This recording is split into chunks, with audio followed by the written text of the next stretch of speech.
You are watching a $300 billion mistake that wasn't. Stop for 1 second. Look at what you are doing right now. You are watching a video on a platform that was built in a garage in less than 2 years by 3 people who had never built a video platform before and nearly got shut down before it ever found an audience. Google bought this platform for $1.65 billion in 2006. Every serious analyst in Silicon Valley called it reckless, a waste, a gamble on a company with no profit, no business model, and a serious legal problem that could have ended everything. Today, YouTube is worth over $300 billion. It generates more than $30 billion in revenue every year, and over 2 billion people use it every single month. The reckless gamble became the greatest acquisition bargain in the history of the internet. But here is what nobody tells you. YouTube almost did not survive long enough to be bought. There was a moment, a very specific moment, when YouTube was days away from being shut down permanently. Stay with me, because that story is the most important part of this video. 3 men, a garage, and a dinner party. February 2005. 3 former PayPal employees, Chad Hurley, Steve Chen, and Jawed Karim, are sitting around after a dinner party in San Francisco. They want to share videos from the evening online, and they cannot find a single simple way to do it. All 3 had worked at PayPal, the payments company that had recently been acquired by eBay for $1.5 billion. They had money, they had technical skills, and now they had a problem worth solving. They registered the domain youtube.com on February 14, 2005, Valentine's Day. The first version was so basic it barely worked. The first video ever uploaded by co-founder Jawed Karim was an 18-second clip filmed at San Diego Zoo. He talked about elephants. That is where $300 billion began. Within months, something unexpected happened. People were not just uploading home videos, they were uploading news clips, music videos, sports highlights, comedy, tutorials, anything they wanted to share with the world. YouTube had accidentally become the internet's television. By July 2006, just 17 months after launch, YouTube users were uploading 65,000 new videos every single day and watching 100 million videos per day. Growth that had never been seen before in the history of the internet. But while those numbers were exploding, there was a crisis building behind the scenes. A legal time bomb that YouTube's founders knew about and that was ticking faster every single day. And the bigger YouTube got, the more dangerous it became. The moment YouTube almost died. Here is the crisis that almost ended everything. When users uploaded videos to YouTube, they uploaded everything, including copyrighted content. Music videos owned by record labels, TV clips owned by networks, movie scenes owned by studios, content that YouTube had no right to host. Viacom, the media giant behind MTV, Comedy Central, and Nickelodeon, was furious. They counted over 160,000 unauthorized clips of their content on YouTube. In March 2007, Viacom filed a lawsuit against YouTube and Google for $1 billion in damages. $1 billion for copyright infringement. And Viacom was not alone. The music industry, television networks, sports leagues, all were watching. If Viacom won, it would set a legal precedent that could have forced YouTube to pay billions in damages and potentially shut down entirely. The entire platform was at risk.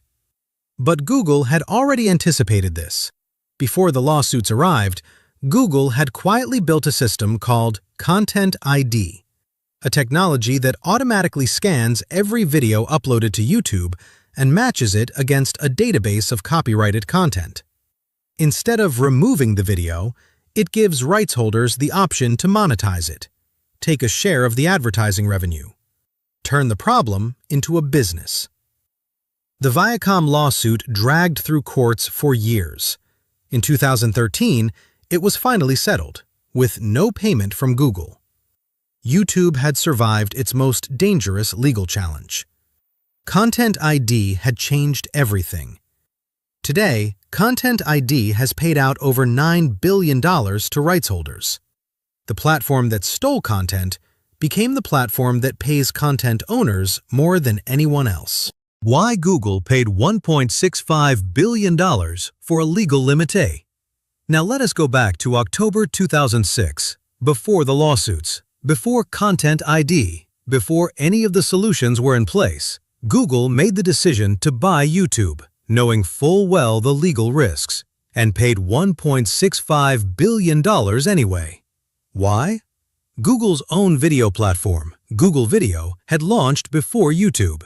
It was technically superior, better search, better quality, but nobody used it because YouTube had something no technology could replicate: a community, a culture, the feeling that everyone was already there.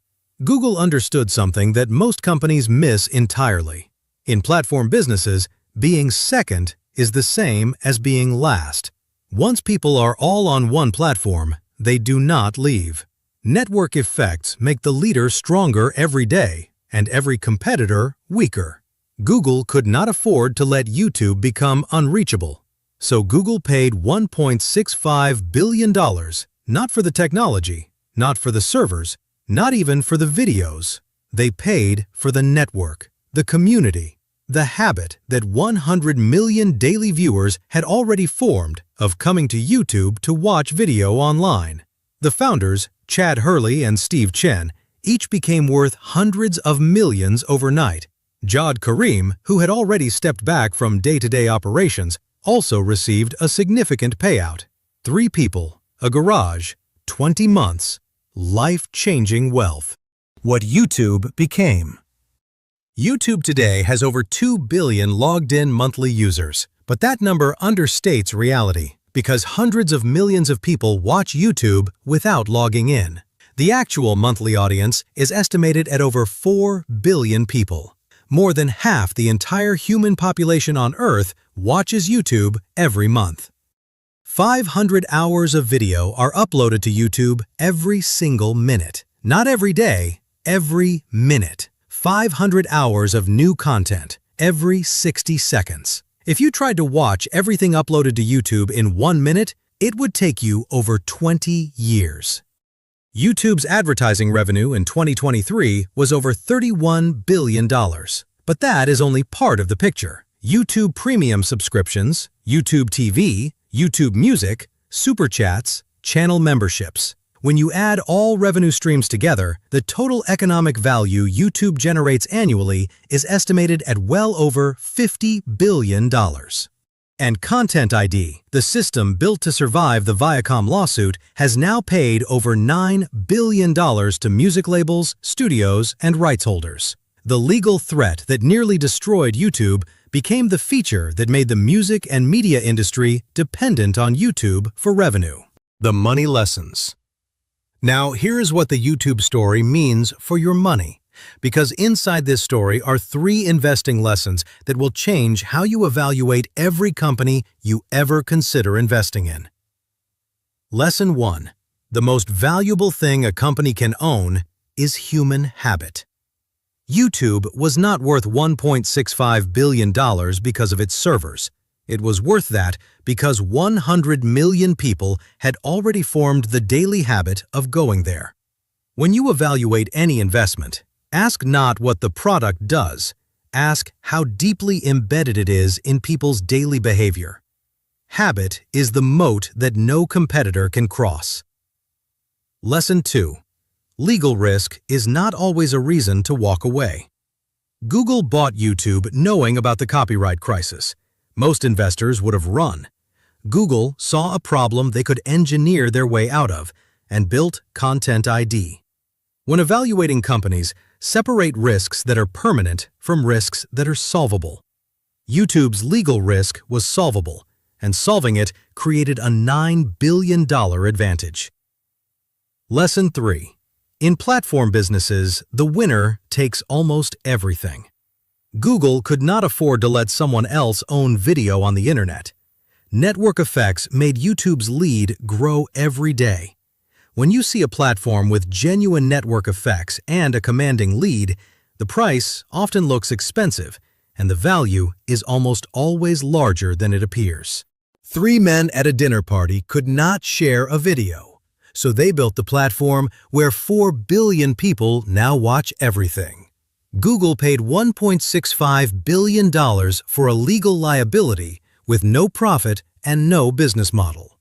It is now worth over $300 billion. And the lawsuit that nearly ended it became the system that pays the music industry billions every year. Every part of this story that looked like a problem turned out to be the foundation of something extraordinary. On this channel, every week we go deep inside the world's most powerful companies and pull out the stories and investing lessons that most people never get taught. If you are serious about understanding how business and money really work, subscribe now.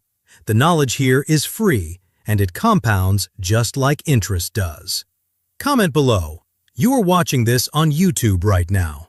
Knowing what you know, do you think Google got a bargain at $1.65 billion? And which company should we break down next?